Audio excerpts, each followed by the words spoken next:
Hello दोस्तों, welcome to main point study. I hope आप सारे के सारे ठीक हो। तो आज हम करने वाले हैं पार्ट 8 कक्षा 12वीं की इतिहास का, जिसका नाम है जी किसान, जमींदार और राज्य। ये वीडियो मैं दूसरी बार बना रहा हूँ, क्योंकि पहली बार मैंने बना दी आधे घंटे की, पता चला यार वॉइस ही नहीं आ रही थी। ठीक है, एंड आई होप अब ऐसा ना हो रहा हो, वॉइस आ रही है।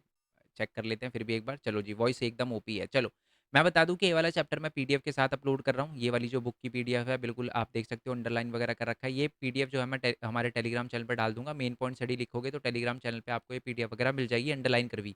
दूसरी बात है कि चैप्टर जरूर मैं अपलोड कर रहा हूँ, बट इसके मोस्ट इंपॉर्टेंट क्वेश्चन भी अपलोड करूंगा मैं, और कर दिए होंगे तो नीचे डिस्क्रिप्शन में आपको उसका लिंक मिल जाएगा। टेंशन लेने की जरूरत नहीं है, वो क्वेश्चन करके जाना, कोई दिक्कत नहीं है। ये वीडियो मैंने उनके लिए बनाई है जिनको चैप्टर थोड़ा डीप में समझना है। चलो जी, शुरुआत कर देते हैं बिना टाइम वेस्ट करे। एक और बात, बाकी जितने भी चैप्टर मैंने अपलोड किए उन सबका लिंक भी आपको नीचे डिस्क्रिप्शन में मिल जाएगा। तो चैप्टर का नाम है जी किसान, जमींदार और राज्य। मैं आपको बता दूं कि इस चैप्टर में ना हम 16वीं और 17वीं शताब्दी के भारत के बारे में पढ़ने वाले हैं। और भारत में आपको पता है 16वीं और 17वीं शताब्दी में ज्यादातर लोग किसान थे, किसानी करते थे। गांव के बारे में ही ज्यादातर हम पढ़ने वाले हैं, क्योंकि उस टाइम तो सब कुछ गांव से ही होता था, शहर तो बहुत कम थे। 85% से ज्यादा लोग जो है ना वो गाँव में ही रहते थे। और वो क्या करते होंगे, किसान खेती करते होंगे, तो वो किसान कहलाएंगे। और उस टाइम जमींदार भी होती थी। और राज्य की बात कर रहे हैं यहाँ पर हम मुगल साम्राज्य की, क्योंकि उस टाइम राज्य का मतलब मुगल ही होते थे, क्योंकि मुगल ही राज कर रहे थे। ठीक है जी, आई होप ये बात आपको पता चल गई हो। तो मतलब सिंपल है कि इस चैप्टर के अंदर हम 16वीं और 17वीं शताब्दी में किसानों की हालत देखेंगे, कितने प्रकार की जमीन होती थी, खेती कैसे होती थी, टैक्स कितना होता था, ये सारी की सारी चीजें पढ़ेंगे। जमींदार का क्या क्या काम होता था, भेदभाव होता था नहीं होता था। और मुगल साम्राज्य के बारे में बात करेंगे कि मुगलों ने कैसे कृषि को बढ़ावा वगैरह दिया। तो ये बात तो मैं आपको बता चुका हूँ कि 85% से ज़्यादा लोग जो है उस समय गाँव में रहते थे। और जो मुगल है ना वो खुद चाहते थे, भारी ताकतें भी जो है ना वो गाँव के अंदर एंटर करना चाहती थी। अब आप बोलोगे सर भारी ताकतें का क्या मतलब है? भारी ताकतों का मतलब है मुगल। मुगल भी गाँव की पॉलिटिक्स के अंदर या गाँव के सिस्टम के अंदर एंटर करना चाहते थे। आप बोलोगे सर गाँव के सिस्टम के अंदर वो एंटर क्यों करना चाहते थे? क्योंकि मुगलों का ज़्यादातर जो पैसा है ना, जो टैक्स है, वो कहाँ से? गाँव से ही तो आता था, क्योंकि वो कृषि करते थे। जो लोग कृषि करते थे उनसे वो टैक्स लेते थे, तो मुगल के पास टैक्स आता था। तो वो एक तरह से गाँव के जो सिस्टम है ना उसको अपने कंट्रोल में रखना चाहते थे। क्यों रखना चाहते थे? क्योंकि ऑब्वियस सी बात है, अगर आपका उन चीज़ों पर कंट्रोल होगा तो आप सारी की सारी चीज़ें अच्छे से कर पाओगे, खेती वगैरह देख पाओगे, खेती को बढ़ावा दे पाओगे, ज़्यादा टैक्स कलेक्ट कर पाओगे। ठीक है? तो यही बात लिखी हुई है कि मुगल राज्य था जो अपनी आमदनी का बहुत बड़ा हिस्सा कृषि के उत्पादन से ही उगाता था, मतलब उनको मिलता था। और राज्य के नुमाइंदगी, जैसे राजस्व यानी टैक्स हो गया, राजस्व का मतलब होता है टैक्स। तो टैक्स निर्धारित करने वाले, जो टैक्स फिक्स करते थे, जो टैक्स वसूलते थे, और हिसाब रखने वाले, ये तीनों के तीनों लोग जो है ना वो गांव के समाज पर काबू रखने की कोशिश करते थे, कि कैसे ना कैसे गांव के समाज पर जो है वो अपना थोड़ा कंट्रोल जमा ले, थोड़ा काबू कर ले, ताकि जो है ये टैक्सेशन वगैरह सारी की सारी चीजें बहुत आसानी से हो, टैक्स जो है वो अच्छे से कलेक्ट कर पाए। वो दो चीजों की तसल्ली करना चाहते थे। पहले खेतों की जुताई जो है वो ढंग से हो, खेती वगैरह बढ़िया तरीके से हो, क्योंकि जब ज्यादा खेती होगी ज्यादा टैक्स मिलेगा। और दूसरी बात है कि कर जो है वो समय पे मिल जाए। इन दो चीज़ों का ध्यान रखना उनका काम था। ओके जी। और कई फसलें बिक्री के लिए भी उगाई जाती थी। ऑब्वियसली अब देखो, खेती में ज़रूरी कुछ फसलें खाने के लिए, चावल, गेहूँ, ये सारी चीज़ें खाने के लिए उगाई जाती थी। कुछ फसलें ऐसी होती थी जो बेचने के लिए उगाई जाती थी। जैसे हमारा आप कह सकते हो कि रुई हो गई, गन्ना हो गया। अब आप बोलोगे सर गन्ना खाते भी तो हैं, बट गन्ने का ज़्यादातर यूज़ खाने के लिए नहीं, चीनी बनाने के लिए होता है। तो ये भी एक तरह से बिकने वाली फसल थी। तो ये दोनों फसलें ना, और मैं आपको बता दूं, इन ये जो फसलें होती थी ना, इनको कहा जाता था जीन से कामिल। आप बोलोगे सर ये जीन से कामिल क्या होता है? अभी आएगा जीन से कामिल, मैं वैसे ही बता देता हूँ। जीन से कामिल बेसिकली वो फसलें होती है, जीन से कामिल कामिल बेसिकली वो फसलें होती है जिन फसलों से ज्यादा टैक्स मिलता था हमारे मुगलों को। ठीक है जी, आई होप ये बात आपको क्लियर हो गई। उन उन फसलों को कहा जाता था जीन से कामिल, जिसका एग्जाम्पल मैंने आपको बता दिया, रुई और हमारा गन्ना है। ठीक है, चलो उस टाइम के किसान वगैरह के सिस्टम के बारे में समझ लेते हैं हम। सबसे पहले किसानों के बारे में देख लेते हैं। आपको पता है किसान जो है वो पूरे साल जो है वो काम करता था। क्या क्या काम करता था? खेतों की जुताई करता था, जमीन की जुताई करता था, बीज बोता था, फसल पकने पर कटाई वगैरह करता था, और कृषि आधारित काम भी करता था, है ना। जैसे शक्कर की मिलों में काम करना, तेल की मिलों में काम करना कृषि आधारित था, क्योंकि ऑब्वियस सी बात है शक्कर किससे बनती है? गन्ने से, तो गन्ने से रिलेटेड काम भी तो वही करेगा। चलो जी। और है ना, देखो हम बेसिकली इस चैप्टर में खेती के बारे में पढ़ रहे हैं, किसानों के बारे में पढ़ रहे हैं, बट इसका मतलब यही नहीं कि भारत के अंदर सिर्फ खेती खेत थे, नहीं। पहाड़ वगैरह वाले इलाके भी थे, जंगल वगैरह वाले भी इलाके थे।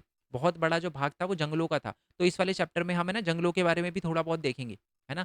एक वर्ड जो यूज किया जाता है ना, आज जो हम एक वर्ड यूज करते हैं जंगली, हम तो जंगली उनको कह देते हैं जो लोग जो है वो असभ्य होते हैं, उनको जंगली बोल देते हैं कि ये देखो एक जंगली लोग है कैसे खा रहे हैं। बट एक्चुअल में उस टाइम में ना जंगली वर्ड का प्रॉपर यूज होता था। एक्चुअल में जंगली वर्ड जो है वो उन लोगों के लिए यूज किया जाता था जो अपनी ज्यादातर नीड को जंगलों से पूरा करते थे।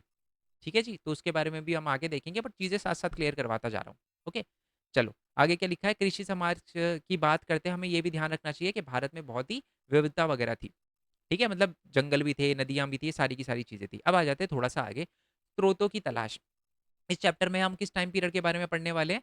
16वीं से सल 17वीं शताब्दी के बीच के टाइम की पीरियड के बारे में पढ़ने वाले हैं। क्या उस टाइम का बंदा कोई आज जो है वो ज़िंदा है, जो हमें बता रहा है उस चीज़ टाइम के बारे में? आप बोलोगे नहीं। तो हमें पता कैसे चलता है उस टाइम पीरियड के बारे में? तो हमें उस टाइम पीरियड के बारे में बहुत सारी चीज़ों से पता चलता है। पहली बात तो हमें ना उस टाइम के किसानों से कुछ भी नहीं पता चलता। उस टाइम किसानों ने अपने बारे में कभी लिखा ही नहीं, तो हमें उनके बारे में इन्फॉर्मेशन नहीं है। हमें सिर्फ़ उन दस्तावेज़ों से जो है वो इन्फॉर्मेशन मिलती है उस टाइम की, जो कि लिखा गया था उस टाइम। जिसमें से एक है हमारे ऐसे ग्रंथ जो कि हमारे मुगलों द्वारा लिखे गए थे या मुगलों के दरबार वगैरह में लिखे गए थे, और उसमें से एक सबसे इंपॉर्टेंट ग्रंथ जो है उसका नाम है आईने अकबरी, जो कि अकबर के दरबारी इतिहासकार अबुल फजल ने लिखा है। 1 मार्क्स में लिख लो, क्वेश्चन एग्जाम के अंदर एमसीक्यू बनेगा। ठीक है? और बेसिकली इसके अंदर क्या था, खेती का ब्यौरा वगैरह लिखा हुआ था, टैक्स वगैरह से रिलेटेड लिखा था, ग्रामीण के अंदर सत्ता किसके पास थी वो लिखा था, जमींदार के रिश्ते, जमींदार से मतलब कैसे रिश्ते थे उसके बारे में लिखा था, ज़मींदार का कार्य वगैरह क्या काम करते थे वो और कैसे-कैसे होते थे। लेखा-जोखा रखना भी जो है, वो सारी की सारी चीज़ें जो है वो हमारे आईने अकबरी के अंदर लिखी गई है। ठीक है जी, आई होप ये बात आपको पता चल गया है। और आज भी हमें आईने अकबरी है हमारे पास, जिससे हमें उस टाइम के बारे में पता चलता है। और आईने अकबरी में एक छोटी-सी प्रॉब्लम ये है कि वो जो है ना आईने अकबरी मुगलों के जो है वो राज दरबारियों ने लिखा है, तो उस टाइम में ना अगर मुगल की नज़र में कोई अच्छा था तो आईने अकबरी में उसके बारे में अच्छा लिखा होगा। अगर मुगल उसे पसंद, चाहे वो बंदा कितना भी अच्छा हो, बट अगर उसे मुगल पसंद नहीं करते थे तो बुरा लिखा होगा। तो ये बात है, बस आईने अकबरी में ये दिक्कत है जो कि सामने आपके लिखी हुई है। तो पहली इन्फॉर्मेशन जो हमें उस टाइम के बारे में मिलती है वो मिलती है आईने अकबरी से।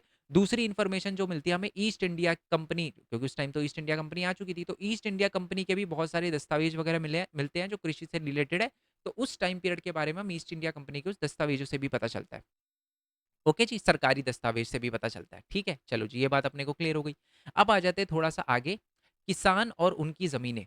ठीक है, पहली बात तो है ना, उस टाइम जो एक किसान होता था ना उसको कहते थे रैयत। आज तो हम किसान बोलते हैं कि सर जी ये किसान है, ये किसान है, ये किसान है, बट उस टाइम रैयत वर्ड यूज़ किया जाता था। और अगर बहुत सारे किसान होते थे तो उनके लिए रियाया।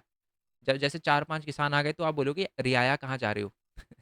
समझ गए ना मतलब। और इनको मिजरियान भी बोल दिया जाता, मुजरियान भी बोल दिया जाता था।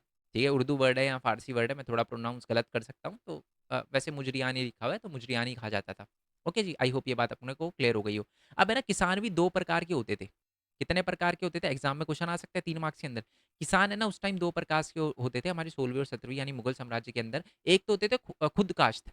ये लोग वो होते थे जिनकी एक गाँव के अंदर जिनकी खुद की ज़मीनें होती थी और अपनी ज़मीनों पे खेती वगैरह करते थे, उनको कहते थे खुद काश्त, जिनकी खुद की ज़मीनें होती थी। एक होते थे पाहीकाज, जिनकी खुद की ज़मीनों पे जो काम नहीं करते थे, दूसरे गाँव से मतलब एक गाँव से दूसरे गाँव में जाते थे खेती वगैरह करने के लिए। अब वो खेती वगैरह करने के लिए बहुत सारे रीज़न से जा सकते हैं। एक तो आर्थिक प्रॉब्लम, क्या पता उनके पास पैसे कम हो, उनके एरिया में अकाल पड़ गया हो, है ना? या भुखमरी आ गई हो या कोई भी दिक्कत हो गई हो। या दूसरा कभी-कभार रीज़न ये भी हो सकता है कि क्या पता वो अपनी मर्ज़ी से जा रहे हो, है ना? अपनी मर्ज़ी से बन रहे हो। क्यों अपनी मर्ज़ी से क्यों जाएँगे? क्या पता उनके पास अपने गाँव में ज़मीन हो, बट वहाँ पर ज़्यादा टैक्स लग रहा हो ज़मीन पे। तो इस वजह से जो है वो पाही-काश लोग अपनी मर्ज़ी से भी बनते थे और कभी-कभार जो है वो प्रॉब्लम की वजह से भी बनते थे। अच्छा, उस टाइम में ना अमीर किसको माना जाता था? अमीर किसान किसे माना जाता था? गरीब किसान किसे माना जाता था? और असामी किसे माना जाता था? देखो वर्ड लिटरली लिखा हुआ है असामी। सबसे पहले तो मैं आपको बता दूँ कि एक नॉर्मल किसान माना जाता था जिसके पास 2 हल होते थे और 1 बैल का जोड़ा होता था कि जी 1 बैल 1 जोड़ी बैल होती थी, मतलब 2 बैल होती थी। तो कहा जाता था कि जी ठीक है, सही किसान है ये। औसत किसान एवरेज। और गुजरात के अंदर जो है वो 6 एकड़ की ज़मीन वाला जो है वो समृद्ध माना जाता था और बंगाल में 5 एकड़ की ज़मीन वाला और उससे थोड़ा-सा ज़्यादा वाला समृद्ध माना जाता था। और 10 एकड़ वाला तो माना जाता था भाई असामी है। असामी वर्ड तो सुना होगा जिसकी महँगी बातचीत होती है, मतलब थोड़ा रिच होता है। तो माना जाता है यार ये तो असामी है, वर्ड सुना होगा आपने बहुत बार, ठीक है? चलो जी, आई होप ये बात आपको पता चल गई हो। अब आ जाते तो समझ क्या आया आपको कि खेती जो हमारे किसान हैं वो अलग-अलग टाइप का काम वगैरह करते थे। रैयत कहा जाता था एक किसान को, बहुवचन को मुजरियान कहा जाता था, रियाया कहा जाता था। 2 टाइप के किसान हुआ करते थे, एक तो खुद काश्त और एक पाही काश्त हमने देख लिया और जो है वो किसानों को पैसों के हिसाब से भी वर्गीकृत किया गया था, वो भी हमने देख लिया। और असामी कहा जाता था बहुत ज़्यादा रिच किसानों को। अब आ जाते हैं थोड़ा-सा आगे, सिंचाई की तकनीकें, ठीक है? देखो, खेती का है ना ज़्यादातर जो मुख्य उद्देश्य होता था वो लोगों का पेट भरना होता था, है ना? और इसी वजह से है ना उस टाइम के अंदर भी ज़्यादातर चावल, गेहूँ आदि अलग-अलग चीज़ें जो है वो उगाई वगैरह जाती थी, ठीक है? और है ना ज़्यादातर जो किसान है वो ऑब्वियस सी बात है पानी के लिए किस पर डिपेंड रहते थे? मॉनसून पर। और मॉनसून है ना हमारे देश की कृषि के लिए रीढ़ की हड्डी था और आज भी है। आज भी हमारे किसान जो है वो बारिश पर डिपेंड रहते हैं। ठीक है? बट कुछ ऐसी फसलें होती हैं जिनके लिए अतिरिक्त पानी की ज़रूरत पड़ती है। अब आप बोलोगे कि सर अतिरिक्त पानी की ज़रूरत कैसे पड़ती है तो क्या करें? इंद्रदेव से बोले कि जी बारिश करवाओ, नहीं जी, हम एक ईज़ी तरीका अपनाते थे, क्या पता वो आए ना आए, है ना? तो एक ईज़ी तरीका अपनाते थे वो है सिंचाई करके, ठीक है? सिंचाई करके मतलब सिंचाई का मतलब क्या होता है कैसे ना कैसे कुएँ से पानी लाकर खेतों में डाल देते थे, वो आसान है ना? अब आप बैठोगे इंद्रदेव क्या पता आए ना आए, है ना? बारिश मेघ बरसो रे मेघा मेघा गाना भी चला दो फिर भी ना आए तो, है ना? तो ऐसा अ, ना करना पड़े इसीलिए क्या किया जाता था, सिंचाई के सिस्टम बनाए जाते थे। एक तो है ये रहटे की संरचना की जाती अब जो है वो सिंचाई के लिए भी अलग-अलग सिस्टम थे और मैं आपको बता दूँ सिंचाई करवाने के लिए जो नहरों वगैरह का निर्माण है ना, वो खुद मुगल करवाते थे। अब आप बोलोगे सर मुगल क्यों करवा रहे हैं सर? अरे मुगल मैंने अभी-अभी तो बताया मुगल को मिलता था टैक्स। अब खेती अच्छी होगी अगर अगर नदियों के मतलब नहरों के अंदर पानी जो है वो खेतों में जाएगा और ऑब्वियस सी बात है खेत का प्रोडक्शन इंक्रीज़ होगा, ज़्यादा टैक्स मिलेगा। तो मुगल थोड़े समझदार थे, उनको पता था भाई टैक्स चाहिए अपने को तो। अपने को क्या मतलब किसी अपने को तो टैक्स चाहिए, अपने को तो टैक्स से मतलब है। तो इसीलिए उन्होंने क्या किया सिंचाई के लिए जो है वो चीज़ों को नहरों वगैरह का निर्माण करना शुरू किया और एक रहट की संरचना भी की गई सिंचाई के लिए जैसे ये देख रहे हो कुएँ के अंदर बाल्टियाँ वगैरह डाली जाती थी और पानी ऊपर की तरफ फिर नहर से ऐसे बहता था। और बैलों का उपयोग भी किया जाता था कुएँ के अंदर से पानी वगैरह निकालने के लिए। आप ये दोनों लिख भी सकते हो, बना भी सकते हो, ये ऊपर पैराग्राफ दे रखा है बट इतना इम्पोर्टेंट नहीं है, बस इतना याद रखना कि बैलों का उपयोग वगैरह भी किया जाता था और रहट की संरचना वगैरह रहट पूछा जा सकता है, तो आप बता सकते हो सिंचाई का एक प्रक्रिया वगैरह होती है, जिसमें क्या होता है कुएँ से पानी वगैरह निकाला जाता है और खेती वगैरह करी जाती है। ओके जी, ओके। ये बात तो मैं आपको बता चुका हूँ कि सिंचाई जो है वो मुगलों द्वारा जो है उस प्रोत्साहित करी जाती थी। राज्य जो है वो नहरें वगैरह बनाती थी, नाले वगैरह की खुदवाई कराना, पुरानी नहरों की मरम्मत वगैरह करवाना और आज भी शाहजहाँ के काल में बनाए गए पंजाब के अंदर जो नहर है उसको हम शाह नहर कहते हैं आज भी, ठीक है? अब आ जाते हैं थोड़ा-सा आगे, फसलों की भरमार। फसलों की भरमार का मतलब है कि उस टाइम है ना, मैं आपको बता दूँ कि हमारे मुगल टाइम में ना उस टाइम माना जाता है कि 39 किस्म की एक साल में 39 किस्म की फसलें उगती थी, जिसमें हर टाइप की फसल आती थी। और हमारे 2 ही टाइप के सीज़न होते थे, ये तो पता ही है आपको 2 मुख्य चक्र होते थे, ये तो नॉर्मल भी आपको पता है, खरीफ फसल और रबी फसल। जो सर्दी के टाइम में उगाई जाती है उसको कहते हैं रबी फसल, खरीफ फसल जो पतझड़ के टाइम में या बारिश के टाइम के बाद उगाई जाती है, बारिश के टाइम में, मानसून के टाइम में उगाई जाती है, उसको कहते हैं हम खरीफ फसल। ठीक है जी?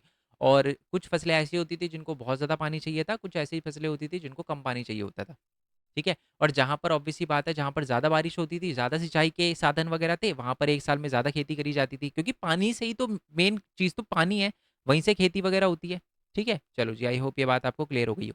अब ये बात तो मैं आपको बता चुका हूँ जीन से कामिल क्या होता है, वो फसलें जो कि बहुत ही ज़्यादा बढ़िया होती है यानी जो वाणिज्यिक फसलें होती है जिनसे ज़्यादा टैक्स मिलता है और इसका एग्जाम्पल क्या है? अपना गन्ना और कपास, है ना? इनको वाणिज्यिक फसलें होती है, बेचते हो पैसा मिलता है, टैक्स ज़्यादा मिलता है। अंग्रेज जो हमारे मुगल थे ना, वो भी बढ़ावा देते थे कि जी जीन से कामिल उगाओ आप, ठीक है? आपका भी फ़ायदा होगा और मेरा भी फ़ायदा होगा, समझ रहे हो? आपका तो नहीं पता बट मेरा तो होगा, ऐसे कहते थे। कहते नहीं थे मतलब बता रहा हूँ मैं। मध्य भारत और दक्षिणी पठार वाले फैले हुए ज़मीन के बड़े-बड़े टुकड़े में कपास वगैरह उगाई जाती थी, यानी मध्य भारत और दक्षिणी पठार का जो एरिया वहाँ पर कपास वगैरह उगाई जाती थी और जबकि बंगाल वाले में एरिया में चीनी वगैरह मशहूर वगैरह थी, यानी चीनी वगैरह उगाई जाती थी और तिलहन वगैरह और दलहन वगैरह की जो फसलें हैं, वो वगैरह भी उगाई जाती थी उस टाइम पीरियड में। ओके, 17वीं शताब्दी में दुनिया के अलग-थलग हिस्से मतलब अच्छा ये भी बात क्या ना बहुत सारी फसलें आज जो आप देखते हो ना, वो भारत की है नहीं। जैसे टमाटर भारत में नहीं उगता था, आलू भारत में नहीं उगता था, मिर्ची भारत में नहीं उगती थी। अनानास भारत के अंदर नहीं उगता था, पपीता भारत का नहीं है। सबसे इम्पोर्टेंट फसल जो आपके पैरों तले ज़मीन खिसक जाएगी, वो है राजमा चावल। राजमा भारत का नहीं है जी, पोर्चुगीज़ का है, पुर्तगाल का है, इसमें लिखा हुआ नहीं है बट मैं बता रहा हूँ आपको। बहुत बुरा लगा था जब मैंने पहली बार सुना था कि राजमा भारत का नहीं है। जब मैं 10th क्लास में था तब पढ़ा था और 10th क्लास में आपने पढ़ा होगा। कुछ बच्चे सोच रहे होंगे सर कल क्या पढ़ा वो याद नहीं है मेरे को, बट ठीक है कोई नहीं। अब आगे आ जाते हैं ग्रामीण समुदाय के बारे में, गाँव के बारे में पढ़ना शुरू करते हैं। ठीक है? बेसिकली गाँव के अंदर ना 3 इम्पोर्टेंट पर्सन होते हैं। एक होते हैं किसान, एक होता है पंचायत और एक होता है गाँव का मुखिया। ये 3 बहुत जिनको हम मुंडल मंडल भी कहते हैं, जिनको हम मुकद्दम भी कहते हैं।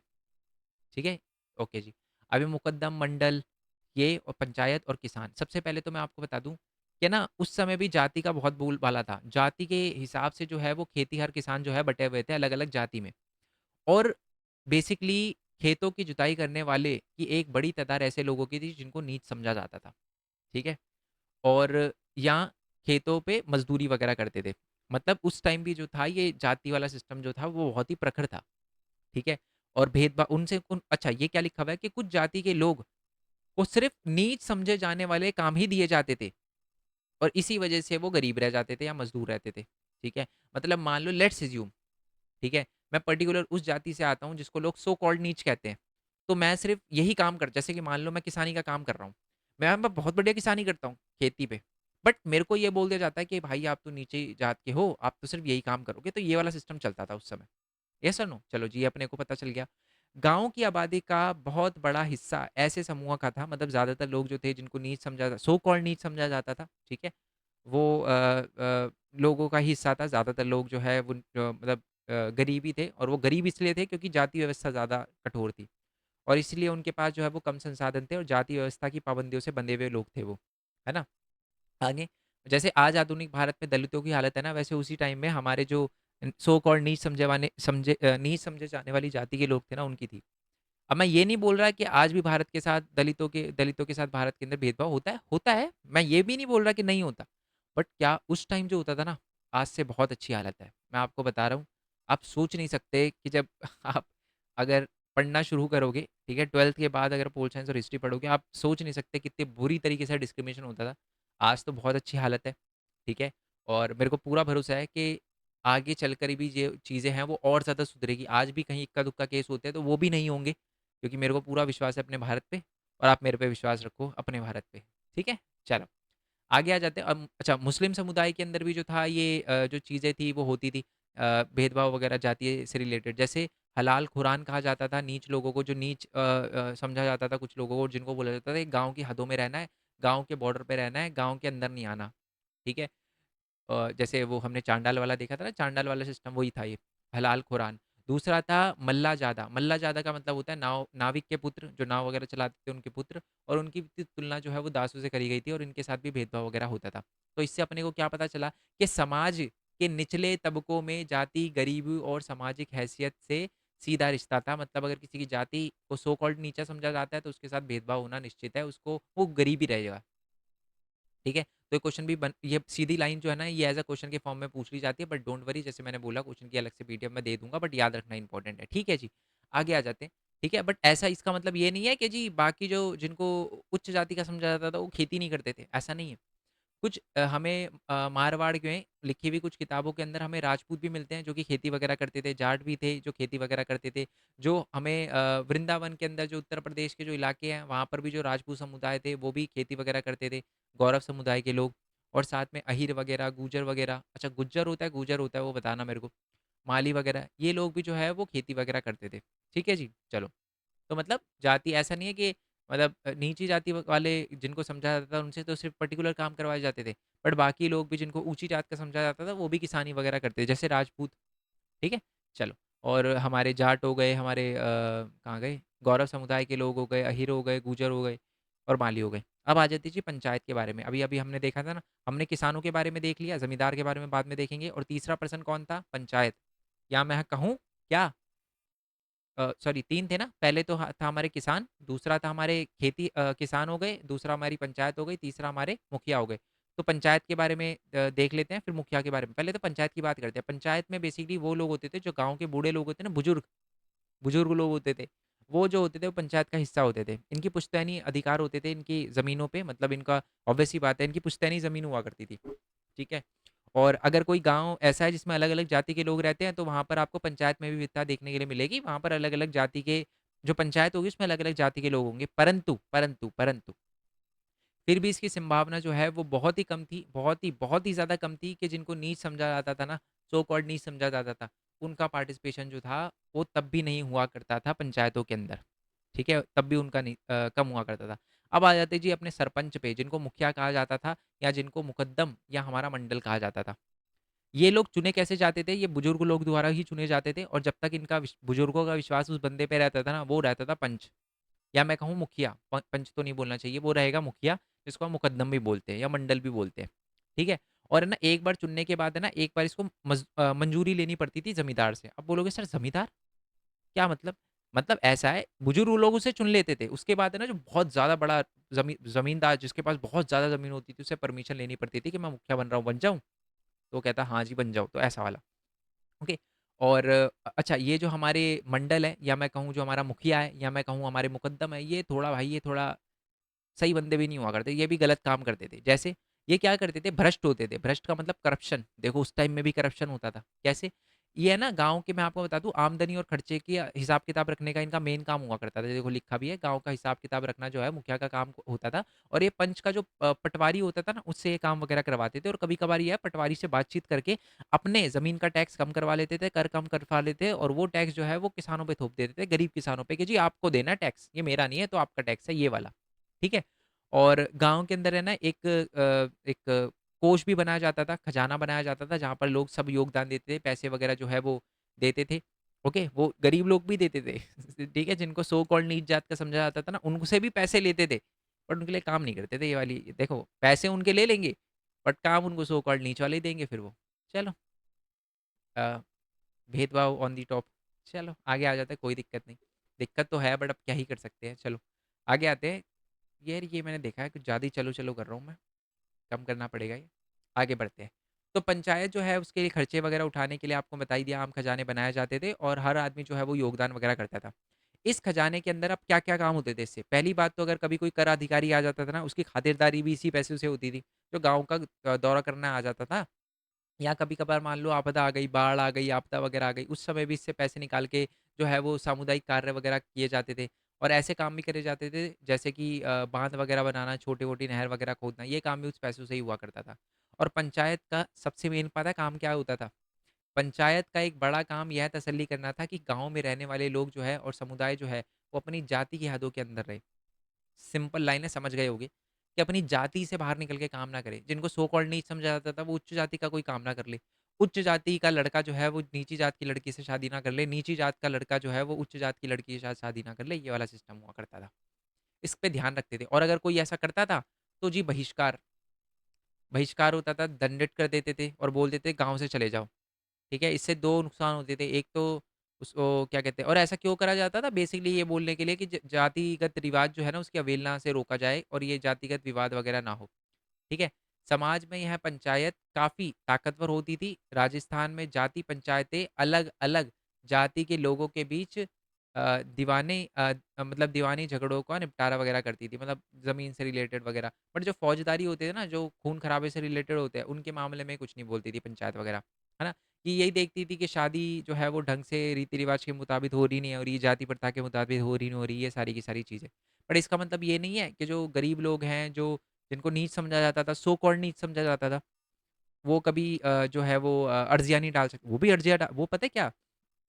वो भी कभी-कभार अपनी आवाज़ उठाते थे। कैसे? और वो है ना, आवाज़ अकेले नहीं उठाते। अकेले आप उठाओगे तो फिर वो उच्च जाति के लोग जो है वो आपको लपेट लेंगे। तो वो क्या करते थे कि इकट्ठा होकर जो है वो सामूहिक तौर पर अपनी अर्ज़ियाँ डालते थे, ताकि जो है वो ब्लेम उन पे अकेले पे ना आए। ओके? और उनसे और ऐसा वो क्यों करते थे? क्या उनके साथ गलत होता था? कभी-कभार उनसे बहुत ज़्यादा टैक्स माँगा जाता था। ठीक है? और टैक्स के मामले से रिलेटेड जो है ना, वो पंचायत कभी-कभार फैसला भी सुना देती थी। ठीक है? और अगर मान लो बहुत ज़्यादा जो गरीब किसान हैं, बहुत ज़्यादा परेशान हो जाते थे, तो वो बहुत उग्र रास्ता भी अपनाते थे। कभी-कभार वो गाँव छोड़कर ही भाग जाते थे। आप बोलोगे सर गाँव छोड़ के भागेंगे तो उनका नुकसान है ना। अभी-अभी तो बताया कि जो जिनको सो कॉल्ड नीच समझा आता था, उनके पास तो खुद की ज़मीन नहीं थी, दूसरे की ज़मीन पे काम करते थे, और सो कॉल्ड जो मज़दूर वाले काम करते थे वो, है ना? जिनको नीच समझा जाता था। अब उनके साथ भेदभाव वगैरह होता था। अब अगर वो सारे के सारे लोग गाँव से चले गए, तो फिर वो क्या क्या ज़मींदार रह जाएगा फिर? क्या जो है वो मंडल क्या करोगे उसका, जब ज़मीन पे आपकी खेती करने के लिए लोग ही नहीं बचे, है ना? अब वो जो जिनको सो कॉल्ड उच्च जाति का समझा जाता था, वो तो करेंगे नहीं ना, वो नीच जिनको जिन कामों को वो नीच समझते थे, वो काम थोड़ी ना कर लेंगे वो अपने हाथों से। वही भेदभाव वाला सिस्टम, है ना? तो इसी वजह से जो है, जो उनको कोई फ़र्क नहीं पड़ा, वो तो दूसरे गाँव में जाके काम कर लेंगे। है ना? हमारे गरीब लोगों को क्या फ़र्क पड़ रहा है, जिनके साथ भेदभाव हो रहा है। नेक्स्ट वाला टॉपिक आते हैं, ग्रामीण दस्तकार। दस्तकार का मतलब पहले तो समझ लो आर्टिसन। आर्टिसन का मतलब जो हाथ से बनाई हुई चीज़ों के काम, मटके वगैरह बनाना, ये सारे के सारे काम करते हैं, उनको कहते हैं दस्तकार। पहली बात मैं आपको बता दूँ, उस टाइम है ना हमारे गाँव के अंदर, ये आप आई होप ये पंचायत वाला पूरा का पूरा आपको समझ आ गया, पंचायत वाला सिस्टम। एक बार रिवाइज़ करके देख लेना, क्योंकि मैंने देखा है पंचायत वाला, औरतों वाला, आईन अकबरी, ये 3 क्वेश्चन सबसे ज़्यादा रिपीट होते हैं। चलो, ग्रामीण दस्तकारों के बारे में बात कर लेते हैं। तो वैसे तो हमारे गाँव के अंदर है ना, मराठों के कुछ दस्तावेज़ों से हमें पता चलता है कि है ना, उस टाइम है ना, अंग्रेजी दस्तावेज़ों से भी और मराठों के कुछ दस्तावेज़ थे कि ज़्यादातर लोग जो है ना गाँव के अंदर रहने वाले 25% लोग, अगर एक गाँव के अंदर 100 लोग हैं, तो कुछ गाँव ऐसे भी होते थे जहाँ पर 25% लोग जो हैं वो दस्तकार होते थे। दस्तकार का मतलब मटके वगैरह बनाना, है ना? सुनार के काम, ये काम, वो काम, ये सारे के सारे काम करते थे वो। ठीक है जी, आई होप ये बात आपको पता चल गई हो। और ये क्या-क्या वैसे इसका और ऐसा नहीं है कि मान लो दस्तकार अलग होते थे। कभी-कभार जो किसान होते थे, वही बाद में दस्तकार बन जाते थे। जैसे कि मान लो वो कपड़ा वगैरह की छपाई करना, है ना? मिट्टी के बर्तन वगैरह, ये दस्तकार के काम वगैरह होते थे। और ये काम वो कब करते थे? जब उनके पास टाइम मिलता था। खेती के अलावा जब उनको टाइम मिलता था ना, तब ये काम वगैरह करते थे वो। ओके? वही लिखा है, कुम्हार हो गया, लोहार हो गया, बढ़ई हो गया, नाई, ये सारे दस्तकार वाले ही तो हो गए हमारे, ठीक है? और दस्तकार भी अपनी सेवाएँ वगैरह गाँव के लोगों को वगैरह देते थे और उसके लिए कभी-कभार उनको पैसे वगैरह मिल जाते थे, कभी-कभार उनको फसल का हिस्सा मिल जाता था, कभी-कभार ज़मीनें वगैरह भी मिल जाती थी उनको, ओके? और उनको जो भी मिलता था ना महाराष्ट्र के अंदर जो भी हमारे दस्तकारों को मिलता था, उनको ना मिरास कहा जाता था, मिरास। मतलब मान लो मैं दस्तकार हूँ, मटके बनाता हूँ बढ़िया, 1 नंबर मटके बनाता हूँ मैं, ठीक है? तो मैं मटका अगर किसी को बेचूँगा तो मेरे को जो फ़ीस मिलेगी, पैसे मिलेंगे, ज़मीन का टुकड़ा मिलेगा, फसल मिलेगी, जो भी मिलेगा उसको हम मिरास कहेंगे। मैं खुश जाऊँगा जी मेरे को मिरास मिल गया। है ना? चलो जी। नेक्स्ट आ जाते हैं कि ऐसा नहीं है कि अच्छा ये मैं आपको बता चुका हूँ कभी-कभार जो किसान होते थे वही बाद में दस्तकार बन जाते थे खाली समय में, है ना? और बंगाल के अंदर क्या होता था जो बड़े-बड़े ज़मींदार होते थे ना वो भी अपनी सेवा वगैरह काम वगैरह करवाते थे ना दस्तकारी का काम वगैरह करवाते थे। लोहार से, बढ़ई से, सुनार वगैरह से। तो उनको कभी-कभार है ना रोज़ का भत्ता वगैरह दे देते थे या नकदी वगैरह या पैसे वगैरह प्रोवाइड कर देते थे जिसके लिए हम क्या वर्ड यूज़ करते थे? उसके लिए जो वर्ड हम यूज़ करते थे ना इस व्यवस्था को कहा जाता था जजमानी। जजमानी, नाम से तो लग रहा है कि सर जज़्बाती वाला वर्ड है बट नहीं। जजमानी वर्ड का यूज़ होता था बेसिकली उस सिस्टम के लिए, जिस सिस्टम का प्रयोग वगैरह किया जाता जिस सिस्टम के अंदर ज़मींदार जो वगैरह है, वो अपनी सेवा वगैरह सेवा के बदले जो है वो लोहार वगैरह को ज़मींदार सेवाओं के बदले लोहार, बढ़ई, सुनार वगैरह को है रोज़ का भत्ता या पैसे वगैरह, खाने की चीज़ें, नकदी वगैरह प्रोवाइड करता था, इसी को हम जजमानी कहते थे। ये बंगाल में ज़्यादा मशहूर था। मैं ज़मींदार हूँ, बहुत ज़्यादा बड़ी ज़मीन है, मेरे को लोहार का काम करवाना है, मैंने लोहार को बुलाया, काम करवाया, उनको पैसे दिए और इस सिस्टम को कहा जाएगा जजमानी। ईज़ी लैंग्वेज में आपको समझ आ गया। एक छोटा साम्राज्य मैं आपको सिंपल बता देता हूँ। बेसिकली है ना, कुछ ऐसे गाँव थे हमारे जहाँ पर जो है था भाईचारा ऑन द टॉप था, भाईचारे के साथ वगैरह रहते थे, है ना? सारे के सारे लोग ये याद आ गया मेरे को इससे एक मीम याद आ गया इसकी वज़ह से मेरे मुँह से निकल गया भाईचारा ऑन द टॉप बट ठीक है। क्लियर हो गया ना? सारे भाईचारे से थे। बट इसका मतलब ये नहीं है कि यहाँ पर भेदभाव वगैरह सिस्टम नहीं था, जातिगत या जेंडर से रिलेटेड भेदभाव नहीं था, था। बट कमज़ोर वगैरह वर्गों का यहाँ शोषण भी होता था बट मैक्सिमम जो है वो ज़्यादातर मिल-जुल के काम वगैरह कर लेते थे। ठीक है? चलो जी। और इससे भी महत्वपूर्ण जो है वो गाँव और शहरों के बीच में व्यापार की वजह से गाँव में नकद वगैरह के रिश्ते जो है वो फूल चुके थे। अब लोग जो है वो काम करवाते थे, पैसे देते थे, पैसे देते काम करवाते थे। ये वाला सिस्टम होता था। और जो हमारे जो मुगल है ना, मुगल भी क्या करते थे टैक्स वगैरह नकद में लेते थे कि जी अपने को पैसे ही वगैरह ही चाहिए। और जो दस्तकार निर्यात वगैरह के लिए उत्पादन वगैरह करते थे, उन्हें उनकी मज़दूरी का पूर्व भुगतान भी नकद में ही मिलता था। उनको उनको पैसे वगैरह भी फ़ीस वगैरह नकद में मिलती थी। इस तरह कपास, रेशम, नील जैसी जो व्यापारिक फसलें पैदा करने वालों का भुगतान भी नकदी ही होता था। मतलब पैसे में ही आपको जो है वो पैदा करने वालों का भुगतान भी नकदी में होता था। टैक्स आपको जो भी प्रोवाइड करना है, वो भी नकदी वगैरह में करना है। कृषि समाज और महिलाओं की स्थिति, मैं महिलाओं की स्थिति वगैरह बताने वाला हूँ। मैंने आपको बताया था ना, ये भी बहुत इंपॉर्टेंट है। एक तो ग्रामीण समाज जहाँ पर वो हमारे पूरे पंचायत वाला सिस्टम, लोगों के भेदभाव वाला सिस्टम, दूसरा ये महिलाओं की स्थिति और तीसरा आईने अकबरी, ये बहुत इंपॉर्टेंट है। अब आगे आ जाते हैं जी। तो महिला के बारे में अगर बात करें ना, तो महिला उस समय मर्द के साथ कंधे से कंधा मिलाकर काम करती थी, ठीक है? जैसे मर्द जो है वो खेत जोतते थे, हल वगैरह चलाते थे और महिला जो है वो बुआई, ठीक है? निराई, कटाई के साथ-साथ फसल वगैरह, दाना वगैरह निकालना, ये सारे के सारे काम जो है वो हमारी घर की महिलाएँ करती थी, ठीक है? और छोटी ग्रामीण इकाइयों में किसान जो है वो व्यक्तिगत खेती वगैरह का विकास हुआ। अच्छा एक और बात मैं आपको बता दूँ कि घर के अंदर के जो काम है वो महिलाएँ करती थी और बाहर के काम जो है वो मर्द वगैरह करते थे। मसलन पश्चिमी भारत में जो है वो ऐसा नहीं है कि भेदभाव नहीं होता था महिला से, फिर भी होता था। जैसे राजसवल्ला महिलाएँ होती थी, को हल या कुम्हार का चक्का छूने की इजाज़त नहीं थी। और इस तरह मतलब जब छूने की इजाज़त नहीं थी, मैं आपको बता चुका हूँ, महिलाएँ जो है वो ना हल छू सकती थी और ना ही कुम्हार का चाकू वगैरह छू सकती थी, इजाज़त नहीं थी। और अपने अ, इसी तरह बंगाल में अपने मासिक धर्म के समय महिलाएँ जो है, वो पान के बागानों में भी नहीं घुस सकती थी। वही मेंस्ट्रुएशन साइकिल की बात हो रही है कि जब मेंस्ट्रुएशन साइकिल से जब एक वुमन गुज़र रही होती है, तब वो जो है वो क्या कहते हैं आप वो पान के बागानों में भी नहीं जा सकती थी। मतलब भेदभाव फिर भी वुमेन्स का होता था, मतलब भेदभाव वगैरह होता था।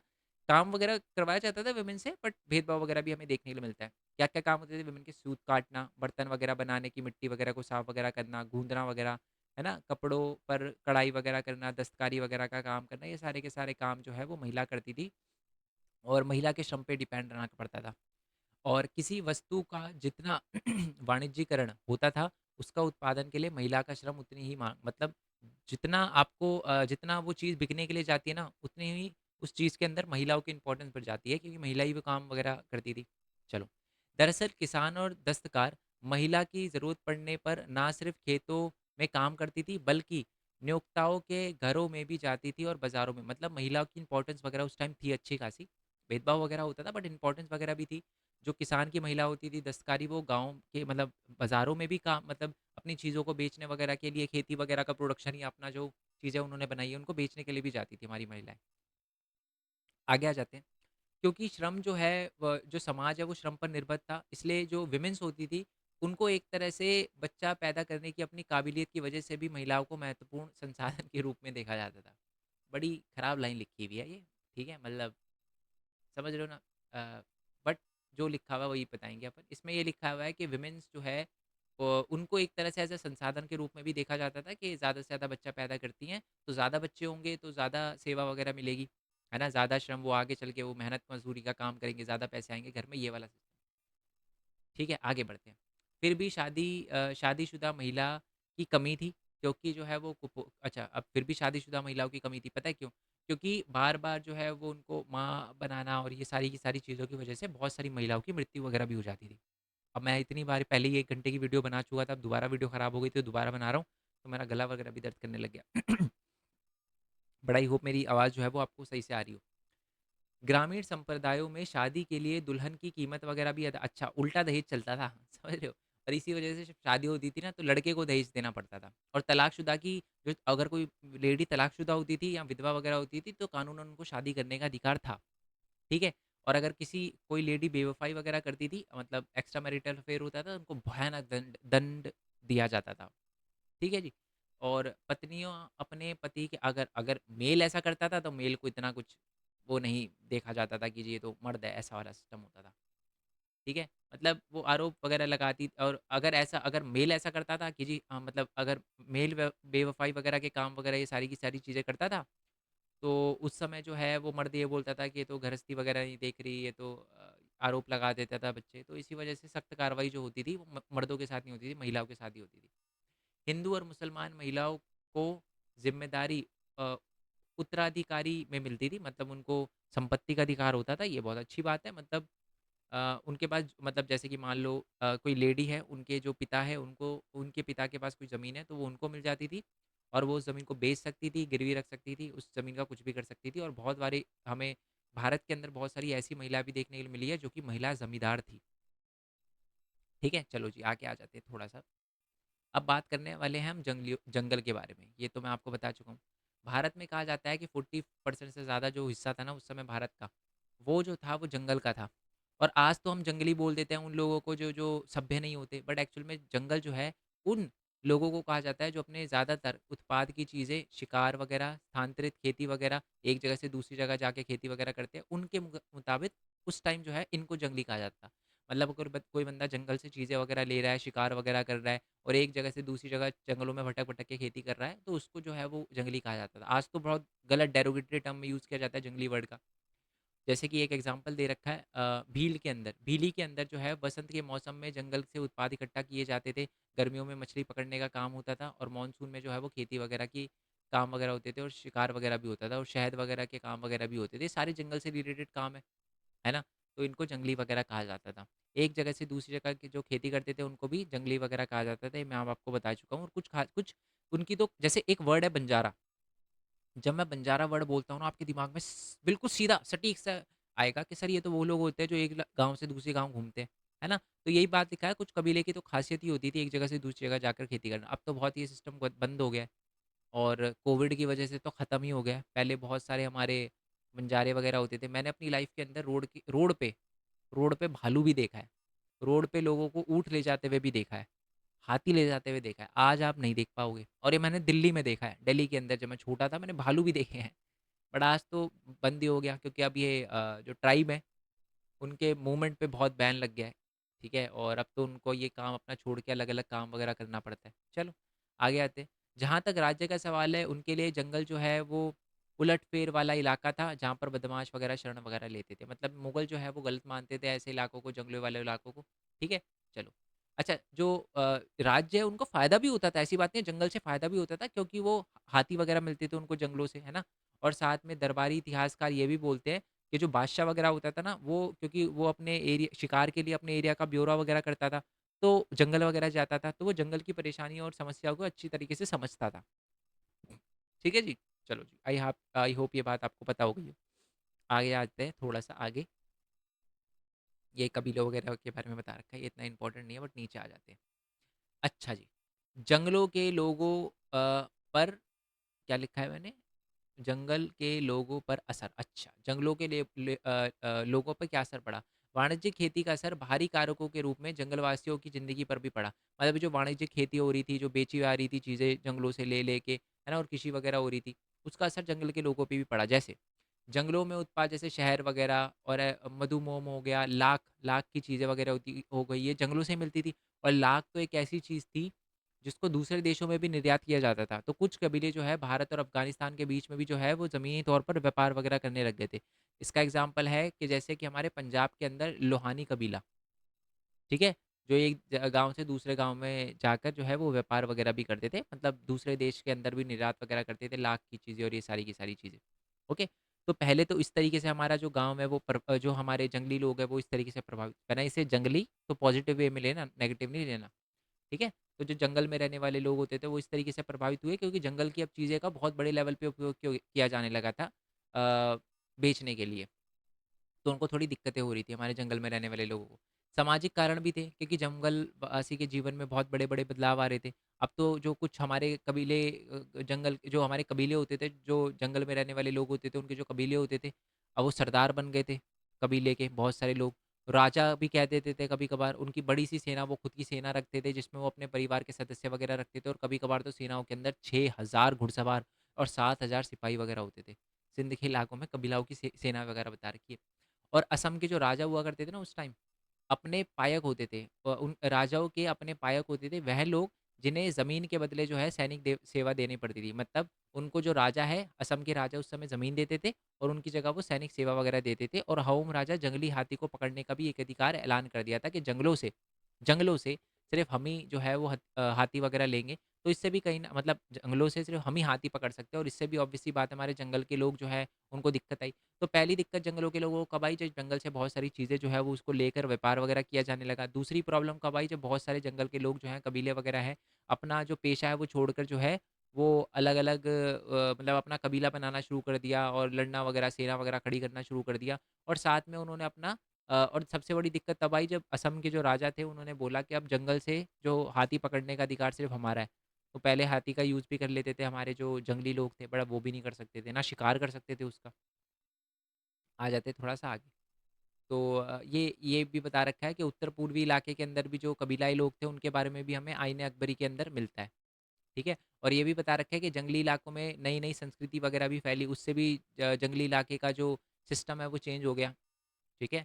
और इसका एग्ज़ाम्पल दे रखा है कि जैसे इस्लाम धर्म का उदय हुआ, उससे भी, और ये भी सूफ़ी संत एक तरह से बड़ी भूमिका रही इस्लाम धर्म को फैलाने के अंदर जंगलों वाले एरिया में, ठीक है जी? अब आ जाते हैं जी ज़मींदार पे। ठीक है? एक ज़मींदार है और एक हमारा आईन अकबरी है, बस ये वाले 2 टॉपिक और हैं, ओके? सबसे पहले ज़मींदार कौन होते थे? जिनके पास बहुत ही ज़्यादा बड़ी ज़मीन होती थी, जिनके पास सामाजिक और आर्थिक अधिकार बाकियों से ज़्यादा होते थे। इनकी हैसियत भी जो है वो मतलब बड़ी होती थी, आपको पता है, ठीक है? उनकी जाति के कारण, एक तो ये जाति के कारण उनको बड़ा माना जाता था, दूसरी बात है कि वो जो है वो अपने जो राजा हैं या राज्य है या मैं कहूँ मुगल है, उनको जो है वो अलग से कुछ खिदमत वगैरह भी करते थे, सेवाएँ वगैरह भी पेश करते थे, इसी की वजह से जो है वो इनको ज़्यादा बड़ा रुतबा मिला हुआ था। और इनके पास खुद की बहुत ज़्यादा बड़ी ज़मीनें होती थी, जिनको मिल्कियत कहा जाता था, ठीक है? जैसे कहते थे ना कि ये तो यार बहुत मिल्कियत है इसके पास तो। ऐसा हो तो बहुत ज़्यादा बड़ी ज़मीन को मिल्कियत कहते हैं, तो उनकी खुद की ज़मीनें होती थी, व्यक्तिगत ज़मीनें वगैरह होती थी। ओके, आगे देखते हैं। अक्सर इन ज़मीनों पर दिहाड़ी के मज़दूर जो है, वो पराधीन के काम मतलब दिहाड़ी मज़दूर वग़ैरह जो है वो इस ज़मीन पर ज़मींदार की ज़मीन पर काम वग़ैरह करते थे। ठीक है जी? और जो ज़मींदार है इनको कभी बेच भी देता था, कभी गिरवी वग़ैरह भी कर देता था ज़मीन, ये सारी की सारी चीज़ें। ओके? और ज़मींदार की ताकत हम इस बात से लगा सकते हैं कि राज्य की ओर से वो कर भी वसूल सकता था। मतलब ज़मींदार की इतनी पावर थी ज़मींदार के पास कि वो टैक्स भी वसूल सकता था। ये तो मुखिया भी नहीं कर सकता था ना, मुखिया भी देखो आपको पता है कि वो भी उसको भी टैक्स देना पड़ता था, बट ये तो टैक्स वसूलते थे राज्य के नाम से, ठीक है? और वित्तीय इसकी इस वजह से इस मतलब जब ये काम करते थे ना ये हमारे ज़मींदार, तो इनको वित्तीय सहायता, मुआवज़ा वगैरह मिलता था कि जी आपने हमारे लिए टैक्स कलेक्ट किया है, तो राजा इनको खुश होके, मुगल इनको खुश होके जो है वो वित्तीय सहायता वगैरह भी प्रदान करते थे। सैनिक संसाधन वगैरह भी इनके पास थे, यानी सेना वगैरह भी थे, सैनिक वगैरह भी थे, इसमें घुड़सवार वगैरह की टुकड़ियाँ, तोपखाने वगैरह, सिपाही वगैरह, ये सारे के सारे होते थे इसमें। ठीक है? और ये सबसे शीर्ष पे थे। उस समय जो गाँव का पिरामिड वाला सिस्टम था ना, उसमें सबसे ऊपर आते थे। ज़मींदार से ऊपर कोई नहीं होता था गाँव के अंदर, मुगल तो राजा थे। ओके? और अबुल फ़ज़ल वही हमारे जो क्या कहते हैं उसको, अकबर के दरबारी इतिहासकार, जिन्होंने लिखा है आईन अकबरी, उन्होंने बोला ज़्यादातर जो ये होते थे ना ज़मींदार, वो ब्राह्मण और राजपूत ही होते थे। मुसलमान भी ज़मींदार हुआ करते थे, ठीक है? और ये बात भी लिखी हुई है और ज़मींदारी फैलाने का एक तरीका था कि सैनिक जो है वो सरदारों द्वारा क्या है कमज़ोर लोगों को बेदखल करना। यानी अगर कोई बड़ा ज़मींदार ताकतवर ज़मींदार होता था तो सैनिक भेजकर दूसरे कमज़ोर ज़मींदार की ज़मीनों को हड़प लाता लेता था या गरीब लोगों की ज़मीन को हड़प लेता था, ठीक है? ज़मींदारों की पुख्ता मतलब ज़मींदारी को पुख्ता करने की धीमी प्रक्रिया थी। मतलब कि कोई ज़मीन मेरी है, ये कैसे पता लगाया जाता था? नई ज़मीन अच्छा, क्या लिखा हुआ है पहले सुन लो। इससे भी महत्वपूर्ण थी ज़मींदारी को पुख्ता करने की धीमी प्रक्रिया। स्रोतों में इसके दस्तावेज़ भी शामिल है। यह कई तरीकों से किया जाता था। पहला, नई ज़मीनों को बसाकर मतलब अपनी ज़मीन को कैसे बढ़ाया बढ़ाया जाता था ये बता रखा है। अधिकारों हस्तांतरित के ज़रिए मतलब अपनी ज़मीन को या तो दूसरों से ले लो या बेच दो और राज्य के आदेश के ज़रिए क्या राज्य ने आदेश दिया कि दूसरे की ज़मीन पर आप कब्ज़ा कर सकते हो ऐसा वाला या खरीद के ज़रिए। कर मतलब ये 4 तरीके हैं जिससे आप अपना ज़मींदार का इलाका जो है वो और बड़ा कर सकते हो। पहले तो नई ज़मीन पे अपना जैसे जंगल का कोई एरिया है वो आपने अपने कब्ज़े में ले लिया तो वो आपकी ज़मींदार का हिस्सा बन गया ज़मींदारी का। दूसरा है हस्तांतरित करके एक ज़मींदार ने दूसरे ज़मींदार को ज़मीन दे दी तो उससे भी मिल रहा है। राज्य ने आदेश दिया है कि राजा ने ज़मीन दे दी आपको या खरीद कर, तो ये था। और जो नीचे तबके के जो लोग होते थे, उनको ज़मींदार के दर्ज में हासिल हो सकते थे। इसका काल में ज़मींदार धड़ल्ले से अच्छा, जो हमारे गरीब लोग हैं ना, निचले तबके के लोग थे जिनको निचला समझा जाता था सो कॉल्ड, उनको बड़ा फ़ायदा हुआ ज़मींदार से। क्योंकि इस टाइम में ना ज़मींदार ने अपनी ज़मीन जो है इन लोगों को भी बेचना शुरू करी और इनकी कंडीशन थोड़ी-सी इम्प्रूव होना शुरू हो गई। ज़मींदारों की जो खरीद-फरोख्त होती थी ना, उससे गाँव का मौद्रीकरण की प्रक्रिया भी तेज़ हुई। साथ में नकदी वाला सिस्टम भी स्टार्ट हुआ यहाँ पर, ठीक है? और बाज़ार वगैरह भी स्थापित हुए, जहाँ फसलें वगैरह भी बेची जाती थी क्योंकि ज़मींदार जो है वो गाँव के अंदर ही अपनी फसलें क्योंकि इतनी बड़ी ज़मीन थी, उसपे ज़्यादा प्रोडक्शन होता था, तो इसके लिए बाज़ार वगैरह भी स्थापित हुए, जहाँ पर वो अपनी ज़मीनें बेचते थे, चीज़ें बेचते थे, प्रोडक्शन खेती वगैरह बेचते थे। हालाँकि इसमें कोई शक नहीं है कि ज़मींदार शोषण करने वाला एक तबका था, लेकिन किसान जो है अपनी रिश्तों में पारस्परिकता, पैतृकवाद और संरक्षण का पुट था। अब इसका मतलब मैं समझाता हूँ।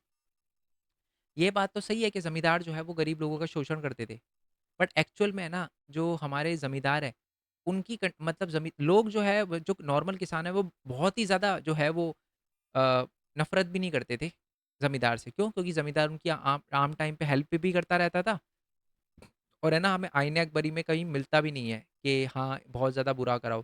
किसानों का शोषक या अत्याचार वगैरह करने का कोई हमें वो नहीं मिलता और दूसरी बात है हमें इस ये किससे पता चलता है क्योंकि 16वीं और 17वीं शताब्दी में जब हमारे जो राजा वगैरह होते थे ना, जब वो भी ज़मींदार के खिलाफ होते थे ना, तो नॉर्मल किसान ज़मींदार का साथ देते थे। नेक्स्ट आ जाते हैं भू राजस्व प्रणाली। अब टैक्स का सिस्टम देखते हैं हम टैक्स का, ठीक है जी? चलो।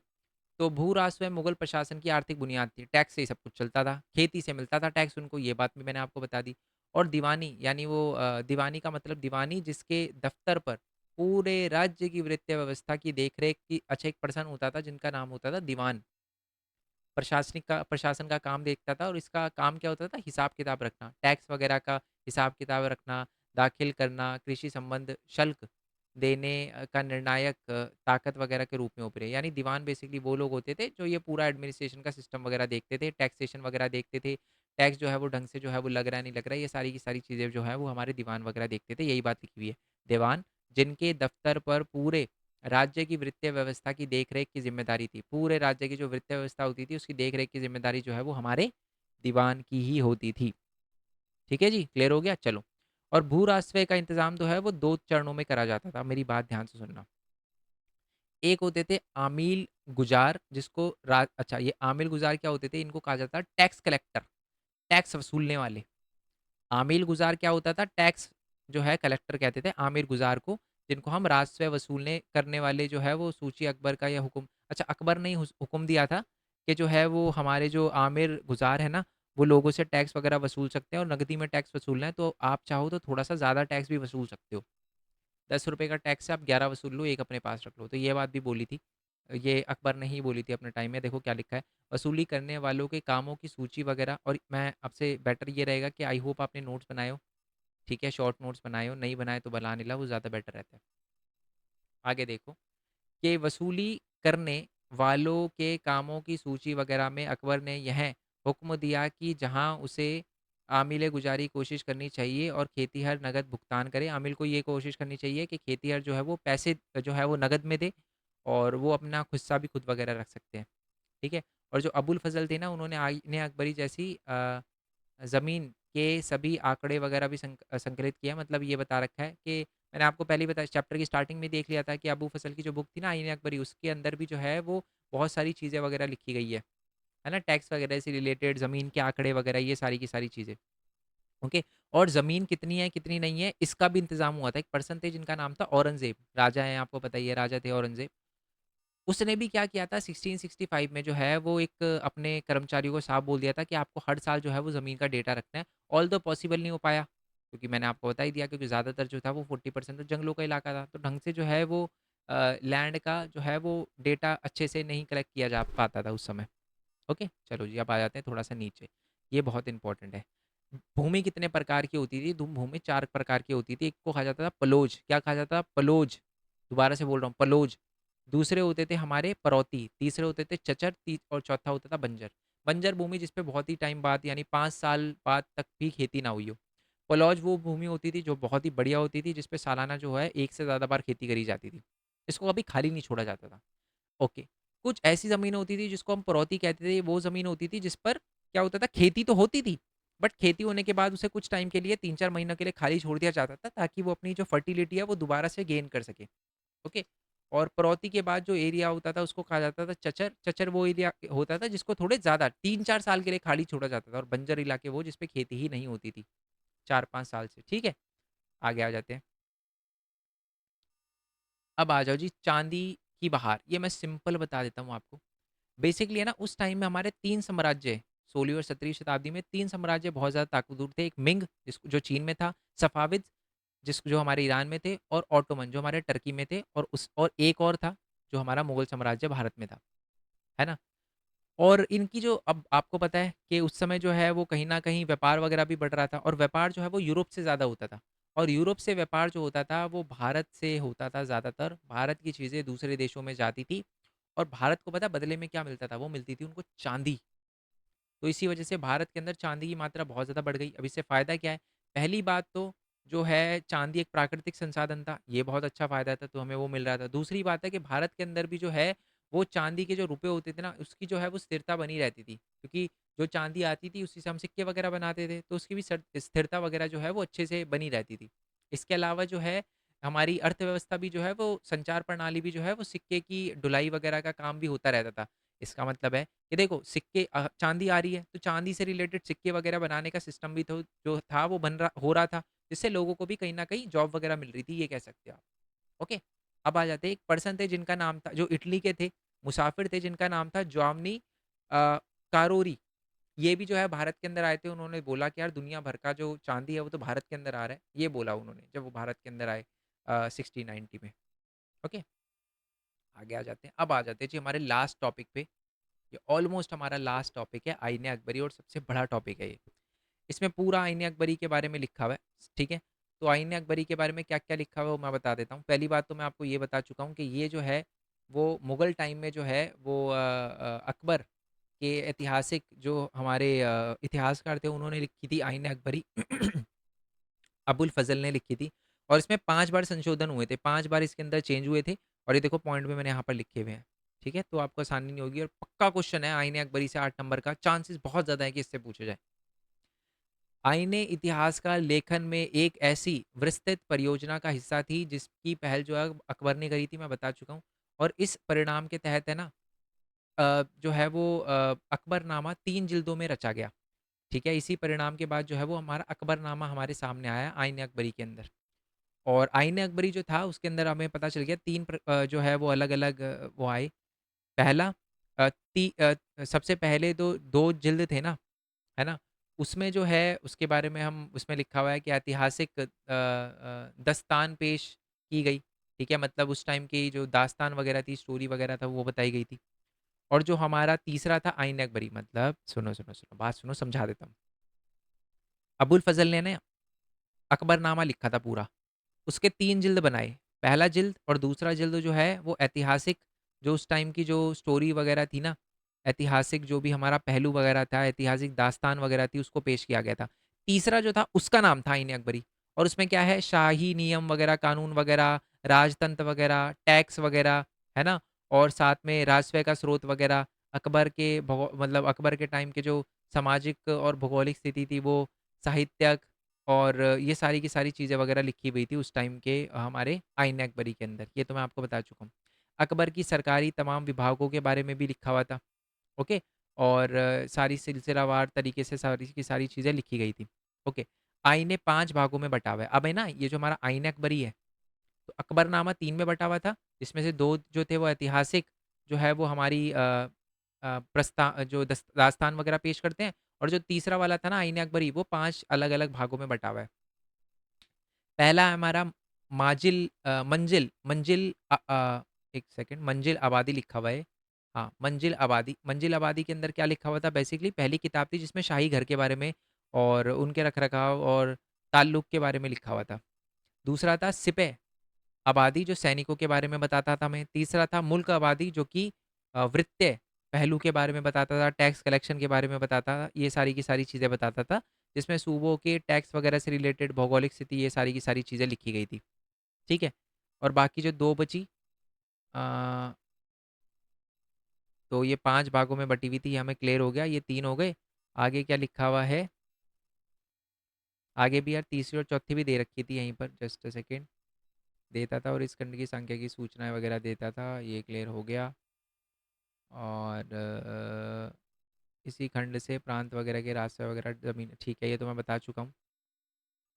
अब आ जाते हैं नीचे के सूबा मतलब 5 में से 3 के बारे में ही बता रखा है इसके अंदर अभी, ठीक है? 3 के भागों के बारे में ही बता रखा है, जो तो लिखा भी है 3 भाग के प्रशासन के बारे में ही बता रखा है विवरण, ठीक है? चलो, ओके, आगे आ जाते हैं थोड़ा-सा कि सूबा स्तर पर विस्तृत जानकारी देने के बाद आईने हमें जो है वो सूबों के नीचे की और जो इलाके हैं उनके लोग मतलब और भी चीज़ों के बारे में इंफॉर्मेशन देता है हमारे आईने अकबरी। पहले तो 5 सूबों के बारे में 5 में से 3 के बारे में बता रखा है ना? कौन-कौन से हमारे मंजिल आबादी, सिपाही आज़ादी और आबादी और मुल्क आबादी इनके बारे में लिखा हुआ है और तालिका वगैरह भी है इसमें 8 जिसमें महल के बारे में, किले के बारे में, है ना? अराजी जिसको हम ये पोस्ट है बेसिकली और नगदी वगैरह, है ना? और हमारा क्या लिखा है? सुयूर, राल, साथ में ज़मींदार वगैरह और भी खान वगैरह और जनजाति वगैरह के बारे में लिखा हुआ है और सिपाही वगैरह, पैदल सिपाही और हमारे घुड़सवार इन सारी की सारी चीज़ों के बारे में लिखा हुआ है। ठीक है? तो ये पूरी 3 हो गई थी ऊपर वाली 3 हो गई थी फर्स्ट, सेकंड, थर्ड। अब एक और इसमें बता रखी है। चौथी और 5वीं किताब जो थी ना हमारी, उसके अंदर भारत के जो मज़हबी जो थे ना धर्म से रिलेटेड बातें और रीति-रिवाज के बारे में लिखा हुआ था आईन अकबरी में। चलो ये लास्ट पैराग्राफ है हमारा। अब है ना आईन अकबरी में कुछ दिक्कतें भी थी और ये क्वेश्चन ज़रूर आ जाता है 3 मार्क्स में तो खासकर आता है। आईन अकबरी में जो थी वो अगर देखो आईन अकबरी का अगर 8 नंबर में क्वेश्चन आए तो गलतियाँ भी लिखनी है इसमें। सबसे पहले तो ये बोला जाता है कि आईन अकबरी में छोटी-मोटी चूक भी है, ठीक है? हमें अंकगणित जो कैलकुलेशन है उसमें भी थोड़ी बहुत दिक्कतें हमें देखने के लिए मिलती है, जो कि इतनी बड़ी बात नहीं है। ठीक है? इसका मतलब ये नहीं है कि वो सच्चाई को कम कर देता है, बट इसकी एक और सीमा है। एक तो ये सीमा हमने देखी कि छोटी-मोटी हमें गलती वगैरह भी देखने को मिलती है, नकल उतारने के दौरान जो है वो मुफस्सिल ने शायद कोई भूल वगैरह कर दी होगी। बट एक हमें सीमा भी देखने को मिलती है।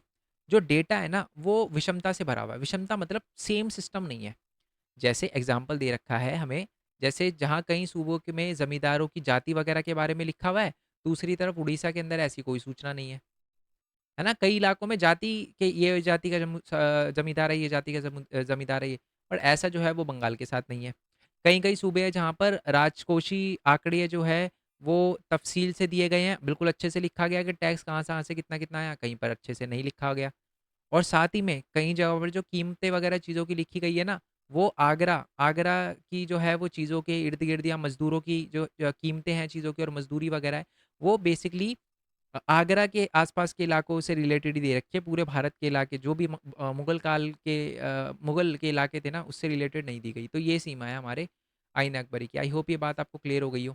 पूरा का पूरा चैप्टर आपको क्लियर हो गया हो। बाकी इसकी पीडीएफ जो है मोस्ट इम्पोर्टेंट क्वेश्चन की मैं अपलोड कर दूँगा, कर दी होगी तो नीचे डिस्क्रिप्शन में आपको मिल जाएगा। ठीक है? मिलते हैं जी नेक्स्ट वीडियो में। जय हिंद, जय Bharat, Vande Mataram. Thanks for your support. Bye bye. और हमारा एक दूसरा भी चैनल है यार, मेन पॉइंट टेक करके, तो उसको भी आप चाहो तो सब्सक्राइब कर सकते हो। उस पे मैं अर्निंग से रिलेटेड वीडियो वगैरह बनाता हूँ कि एक स्टूडेंट, एक बच्चा जो है वो पैसे कैसे कमा सकता है। ये वाला चैनल है। वेबसाइट बना के दूसरे की वीडियो कॉपी करके यूट्यूब से अर्न करके, है ना, एनिमेशन वगैरह बना के कैसे आप यूट्यूब पे पढ़ा सकते हो, ये सारी की सारी चीज़ें मैं यहाँ पर बताता हूँ। तो इस चैनल को भी आप सब्सक्राइब कर सकते हो। सब्सक्राइब ना भी करो, फ़ायदा उठाओ, वो ज़्यादा इंपॉर्टेंट है। तो मिलते हैं जी नेक्स्ट वीडियो में। जय हिंद, जय Bharat, Vande Mataram. Thanks for your support. Bye bye. Hello.